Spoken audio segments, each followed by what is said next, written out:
Praise the lord. ದೇವರ ನಾಮಕ್ಕೆ ಸ್ತೋತ್ರ ಉಂಟಾಗಲ್ಪಡಲಿ.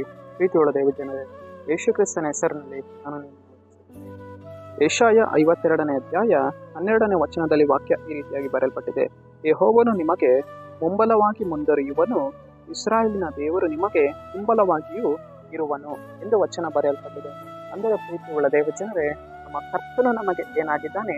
ಮುಂಬಲವಾಗಿಯೂ ಹಿಂಬಲವಾಗಿಯೂ ಇರುವಂತಹ ದೇವರು. ನಾವು ಇಸ್ರಾಯೇಲರನ್ನ ನೋಡುವಾಗ ಕರ್ತನು ಇಸ್ರಾಯೇಲರನ್ನ ಐಗುಪ್ತ ದೇಶದಿಂದ ಹೊರಗಡೆ ತೆಗೆದುಕೊಂಡು ಬರುವಾಗ ಆತನು ಅವರಿಗೆ ಮುಂಬಲವಾಗಿದ್ದನು, ಹಿಂಬಲವಾಗಿಯೂ ಇದ್ದನು.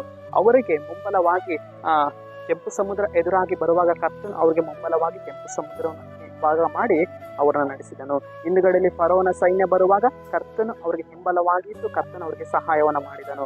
ಅದೇ ರೀತಿಯಾಗಿ ಪ್ರೀತಿಯುಳ್ಳ ದೇವ ಜನರೇ, ನಮ್ಮ ಜೀವಿತದಲ್ಲಿಯೂ ಕೂಡ ನಾವು ನಡೆದು ಹೋಗುವಾಗ ಇಸ್ರಾಯೇಲರಂತೆ ಮುಂಭಾಗದಲ್ಲಿ ನಮಗೆ ಕೆಂಪು ಸಮುದ್ರ ಬರಬಹುದು, ಹಿಂಭಾಗದಲ್ಲಿ ನಮಗೆ ಫರೋನ ರಥಬಲಗಳು ಬರಬಹುದು. ಆದರೆ ದೇವರು ನಮಗೆ ಮುಂಬಲವಾಗಿಯೂ ಹಿಂಬಲವಾಗಿಯೂ ಇರುವುದರಿಂದ ಯಾವ ಕೇಡಿಗೂ ನಾವು ಇವತ್ತು ಏನ್ ಮಾಡುವಂತ ಅವಶ್ಯಕತೆ ಇಲ್ಲ, ಭಯಪಡುವಂತ ಅವಶ್ಯಕತೆ ಇಲ್ಲ. ಕರ್ತನು ನಮಗೆ ಮುಂಬಲವಾಗಿದ್ದಾರೆ, ಕರ್ತನು ನಮಗೆ ಹಿಂಬಲವಾಗಿದ್ದಾರೆ, ಕರ್ತನು ನಮ್ಮ ಜೊತೆಗಾರನಾಗಿ ಅನುದಿನವೂ ನಡೆಸುವವರು ಆತನಾಗಿದ್ದಾರೆ. ಸರಿ, ನಾವು ಪ್ರಾರ್ಥಿಸೋಣ. ಅಪ್ಪ ಕರ್ತನೇ, ನಿಂಗೆ ಸ್ತೋತ್ರ.